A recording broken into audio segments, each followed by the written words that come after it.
नमस्कार दर्शक बंधु केदार गौरी सीरियल आज आपण माने दमदार एपिसोड देखा पाइबे।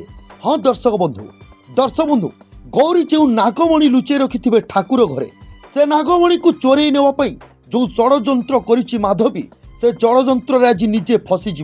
हाँ दर्शक बंधु माधवी कहब ए नेकलेस जदि मु एठू चोरी करि निए ताले तो गौरी पूरा पूरी संदेह करिवो मते नाई मते एई भली आउ एक नेकलेस आनी एठी रखी एटा को चोरी करिया पड़िवो। दर्शक बंधु एमिति कथा भाभी माधवी आज डिटो से भली आउ गोटे नेकलेस ऑर्डर करथिबो। या पर दर्शक बंधु माधवी आ बीणा आज तळे बसिथिबे डेलीवरी बॉय आसिकी कॉलिंग बेल मारिबो। या पर गौरी जिबे रिसीव करबा पई गौरी पचारबे एटा कोन।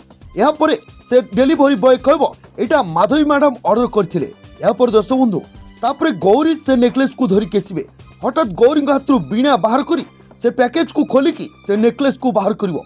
आ ठीक सही समय सेटा को माधवी आसीबो। आउ माधवी सेटा को देखि पूरा पूरी आश्चर्य होइजिवो आउ पूरा पूरी डरी जिवो। आउ माधवीर एमिति मुह को देखि गौरी पूरा पूरी संदेह करिवे। हाँ दर्शक बंधु गौरी कोन जानि परिबे ए सब काम ए माधवी से नागमणि को चोरी करि नवा पई चेष्टा करूची बोली कि दर्शक बंधु गौरी कोन जानि परिबे। आपण माने को कोन लागुची कमेंट बॉक्स रे कमेंट करी आपण मानको मतामत हमकु निश्चय जणा।